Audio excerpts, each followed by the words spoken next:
Alright, hello again, here we are. This is Game 2, Teachings, Pestilence. Go!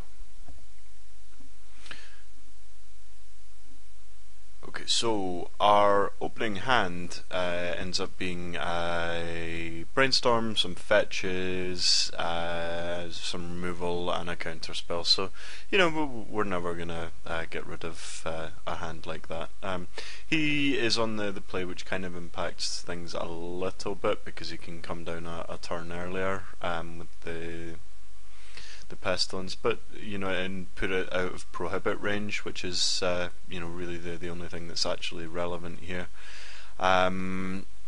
The fact that we have the condescending hand kind of mitigates the disadvantage that going second leaves us with, you know, which is pretty good. So we make a fetch land on our turn 2, and we're going to brainstorm into teachings and more removal. So you know, the things are looking pretty good. It doesn't look like Guardian of the Guild Pact on his own is going to be the card that gets us. You know, so pretty strong feelings at this point. So drop the second island. Obviously, we want him to think that we're on counter spell rather than condescend. So he spends his turn 4 making a swamp, and will go for the Guardian of the Guild Pact. We're happy to allow this to resolve. We will pass the turn back to him, and we'll get rid of the Guardian in response to him potentially making another creature. We're okay. We don't particularly mind taking a hit here. What we don't want to do is to kill it now and then have him make a land that enters the battlefield untapped and follow up with another one, in which case he could pay for the condescend, or you know, indeed the pestilence. Not the end of the world if it is the pestilence, but you know, we want to get the most out of our cards here. So we'll go mystical teachings, grab a brainstorm to draw a few more cards. You know, that's fine to do. It's maybe not the best use of these cards, you know, but we don't really care about taking a hit or two off a Guardian. You know, it's only 2 damage. It's not really too much at the end of the day, and we're feeling pretty confident that we're not going to be letting him resolve a pestilence. So he goes for the duress here. You know, this plays fine, but again, he knows we've got a brainstorm, so we're able to protect our big spells. You know, we see a duress and a Muldrifter. What we want is for our you know, duress to be protected, so we can duress him back. He has the castigate to remove the condescend, so he doesn't know anything about our you know, whether or not we have a counter.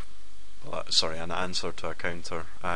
So we duress him back, and we take the pestilence here. So you know, we know that he has a Doomblade for our Muldrifter, so we know it's not long for this world. But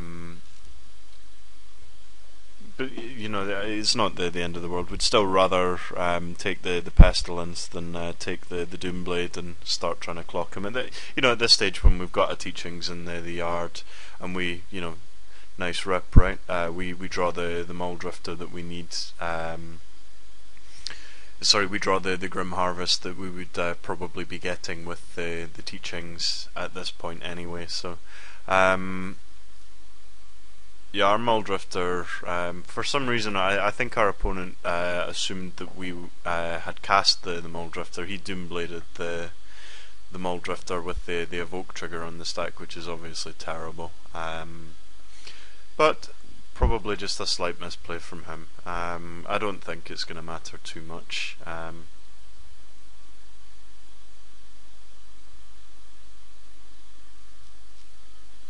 Again, you know, in the same way that so many other games have ended, we've now got a Grim Harvest plus Muldrifter plus Teachings engine on the go. So, you know, it is becoming pretty difficult to now see a way with him with just 2 cards in hand. You know, what his actual path to victory is here. So we will teachings for another teachings. We just want to get the engine going, start drawing more cards than our opponent, and filtering them a bit better than his Sign in Bloods allow him to do. He might have a Pestilence, but the fact that he's probably sided out a lot of his creatures, because they're terrible. I mean, there's a Wall of Hope, which he's obviously had to leave in, which is really pretty bad against us. We fly entirely. But he has the Guardian, so as to force us to tip our hand. Our Geth's Verdict isn't going to get there now that his Wall of Hope's in play. So we just teachings for a counter spell. Might as well. Our opponent expresses his surprise at the fact that we have teachings for counter spells. Again, this is really indicative of this matchup. He's a kind of control/combo deck, and we're an out-and-out control deck. We'll kind of tap our mana a bit badly here. We should have left the black up to hit the Grim Harvest for the Muldrifter this turn, but there's no excuse for dreadful plays. But we are so far ahead. It's really, really difficult to see the route that our opponent takes that leads to us losing this game. Especially with the teachings engine alive and well in our graveyard. So he has sided on a Relic of Progenitus. See, a lot of people side, Graveyard Hate and against me, to hit the teachings. But in this case, all he's doing is, he's. But so essentially, because we tapped our mana badly, it's ended up being pretty good for us. Because our Grim Harvest isn't now getting hit. Again, I'm trying to defend bad plays, but we'll teachings to get rid of the one card in our graveyard that we're actually really concerned about. We'll go and grab another teachings. Cards like Relic, they're fine. You're not really doing anything to attack the engine in a really proactive way. Like it's like the Legacy survival decks. When you would attack the graveyard, rather than actually attacking the survival. It's just wrong. We rip a duress on our turn, so we're going to get a chance to have a look at his hand. I don't think he has anything particularly good in it, but it's always good to check. So our opponent reveals that he's just got one plains, so we can Grim Harvest. We could have Grim Harvested for a Muldrifter and had some semblance of a clock on him, but the Serrated Arrows kind of puts paid to that plan. So we'll probably just be teachings for Spire Monitor as some way to get some sort of a clock on him, and if he kills it, then we've got the Grim Harvest to rebuy. We really want to draw a Muldrifter at some point in the near future, just again, so we're diversifying our clock. He's on 21 life. It's a reasonable number, but if we can draw a Muldrifter to go with the Spire Monitor that I rip out here, then things are looking a lot better. So we know his one card in hand is a Kabira, as a Plains. So we're fine to tap low for the Spire Monitor.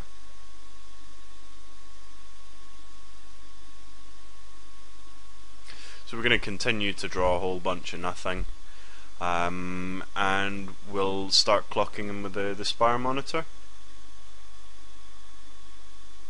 Now it's going to take us 7 turns if he takes it unopposed. He chooses not to shrink it with the Serrated Arrows. I don't quite understand the logic of that. But knowing that he has knowing that we have the teachings in the yard, we can rebuy it, and he knows we have Grim Harvest, obviously, so he knows that we can do something with it. But so we are quite happy to let him Doomblade the Spire Monitor. We're just going to Grim Harvest and rebuy it. anyway. So now he knows even if the Spire Monitor dies, we just rebuy. So he has to be a lot more careful with his serrated arrows at this point. So we're not going to hold on to our fetches anymore, for the prospect of potentially drawing brainstorms. We really want to take the lands out of our deck now. We want to be drawing gas. Our opponent doesn't have any sort of a clock on us and isn't putting any pressure, isn't doing much of anything, and is ripping off the top. But there's no excuse for us to not be trying to maximise our draws. Even if we are so far ahead on board.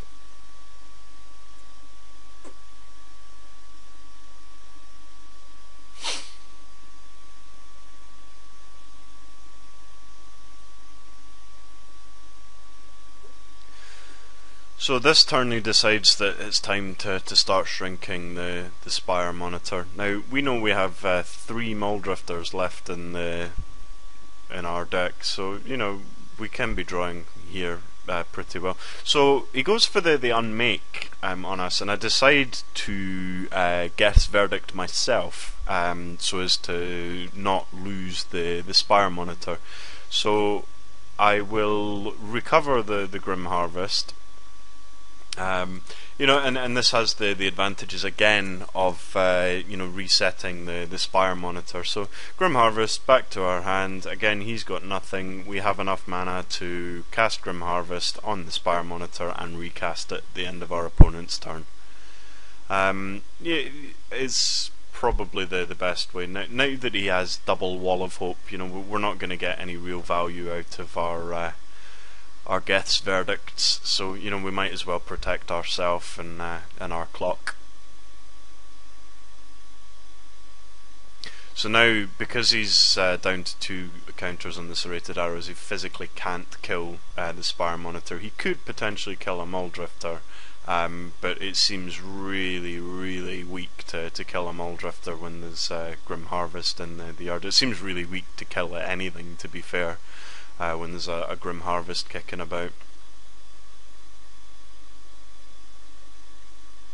So he goes down the shrinking of the Spire Monitor again.